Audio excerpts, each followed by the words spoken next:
Recently, there's been a lot of big news about The Witcher 4, from a possible release date to returning characters to the new Witcher trilogy, and maybe even some news on the rumored Third Witcher 3 expansion. Starting with the official news, CD Projekt Red confirmed that while they'll be present at this year's Game Awards due to The Witcher 4's nomination for Most Anticipated Game, they won't be bringing any new content. That's caused some people to start reading between the lines, believing that while they've confirmed they won't show anything about The Witcher 4, they'll reveal the unknown project that's in work at their external partners, Fool's Fury, that just so happens to be the new Witcher 3 expansion, which we'll get to later.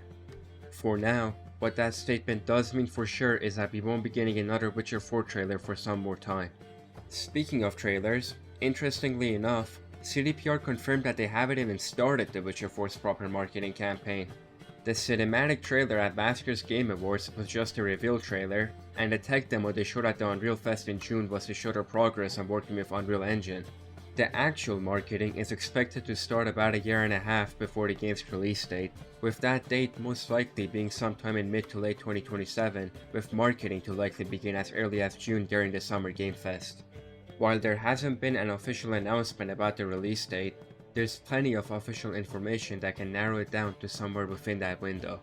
For starters, in their earnings call from a year ago, CDPR's CEO said that The Witcher 4 would be 5 to 6 years away from the moment two people walked into a room and said, "Let's make the next Witcher." They never did say when that exact moment was, but since The Witcher 4 was announced to be moving into pre-production in May 2022, that moment would have to be around late 2021 at the latest. And since we already know it won't be coming out in 2026, 2027 is the likeliest year. A release in 2027 would also add up with the massive profit increase CDPR expects between 2025 and 2028, which would be impossible without a big release. Following up on their most recent earnings call, which happened about a week ago, in their investment highlights they mentioned great potential in the global video game market, estimated total volume in 2027 $198 billion US. Another piece of news that hints at a 2027 release date comes from that same earnings call where they talked about the development of Cyberpunk 2. They said that by the end of 2027, they expect to have around 300 people working on it. That's roughly the same number of devs that were working on The Witcher 4 right before it entered post-production, and you'd expect Cyberpunk 2 to enter its post-production around the same time The Witcher 4 comes out. Given what we know, we can say that The Witcher 4 will most likely release in 2027. Of course, delays are always a possibility, and that could push the game back to early 2028. But given everything out there about CDPR's change in approach when it comes to their development, which we'll get to in a minute, the game should come out in mid to late 2027. Now, some of you may be thinking, how is that realistic? The game only entered full production about a year ago. The thing is, while it's true that The Witcher 4 has only been in full production for a little over a year, CDPR spent just short of 3 years in the game's pre-production stage. To get an idea of just how long that is, the entirety of The Witcher 3's development took 3.5 years, and since that was from before they switched to using Unreal Engine, they also had to develop the Red Engine 3 while simultaneously working on The Witcher 3. That switch from the Red Engine to the Unreal Engine is one of the main reasons why CDPR had to spend so long on The Witcher 4's pre-production. To also avoid having another Cyberpunk situation with all the bugs and delays, they wanted to make sure everything was ready to go before entering full production. A part of that was putting together a playable portion of the game to make sure all systems worked as intended. All of this was done before even entering full production. Another change in approach is how CDPR divides its dev teams. Before The Witcher 4, dev teams were divided by departments. You had art, design, and programming teams, and while they worked in parallel, they never really collaborated. So when one department needed something from another one, both departments would have to slow down until they had what they needed.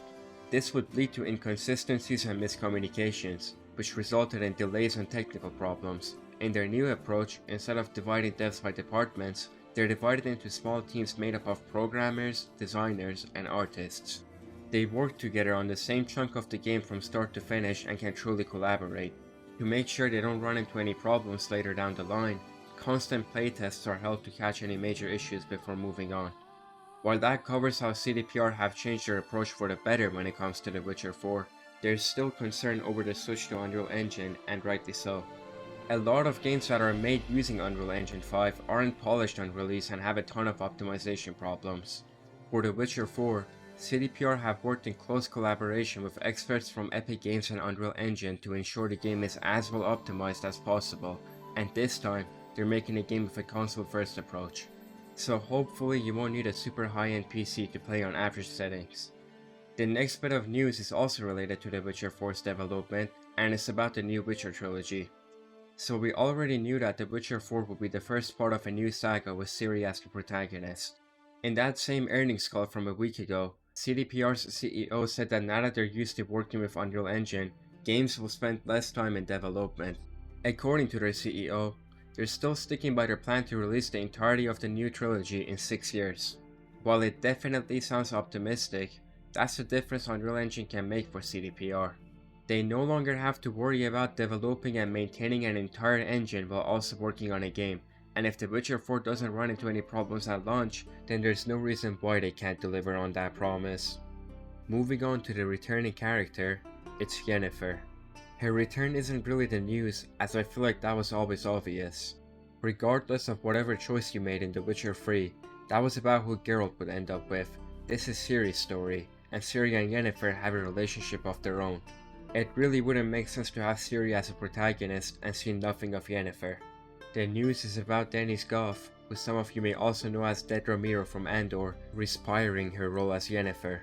There hasn't been any official announcement, but she did return to voice Yennefer in a collab teaser between sort of Convaleria, I hope I'm saying that right, and The Witcher 3. That's why I'm the expert. Now, some of you might be thinking, Dog Cockle was also in the teaser as Geralt. It doesn't mean anything. It's just a collab for The Witcher 3. And normally, you'd be right. But while Dog has returned as Geralt many times since the end of Blood and Wine, whether it be in collabs or new Witcher 3 quests, Denise hasn't shown up in anything related to The Witcher. The only time she's mentioned anything Witcher related is on the press tour of Andor Season 2. Are you in Witcher? Yeah, I'm her, Yennefer. For the first time in over 9 years, she's back as Yennefer, and I doubt it's just for a mobile game ad. The final bit of news is about the rumored Witcher 3 expansion. A couple of months ago, a rumor started going around about a third Witcher 3 expansion in development at CDPR's external development company, Fool's Fury, that's meant to bridge the gap between The Witcher 3 and Witcher 4.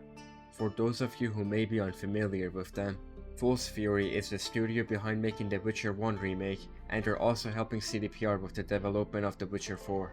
Additionally, they're also working on an unannounced project with over 100 devs working on it, which many people believe to be the new Witcher 3 DLC. Very recently, Fool's Fury put out job postings for marketing roles with a focus on responsibilities such as console release and Steam visibility, cooperating with publishers and or contractors, which could very likely mean CDPR, and attending game shows and conferences, say something like the Game Awards. Remember that statement from CDPR's CEO about not showing any new content at the Game Awards? Well, a lot of people believe that since technically Fool's Fury is a separate studio from CDPR, they could reveal the new Witcher 3 expansion without going against that statement. Personally, I wouldn't expect much as there's not enough proof as to whether that DLC even exists, let alone if we're gonna see it at the Game Awards. But hey, I'll be happy to be proven wrong. On that note, I want to take a minute to share my thoughts on all of this and wrap up the video. I think that The Witcher 4 releasing in 2027 is very likely. I want to be optimistic and say it will come out sometime around May, but I think November is a likelier month given that it's later into the year and it's right before the holiday season.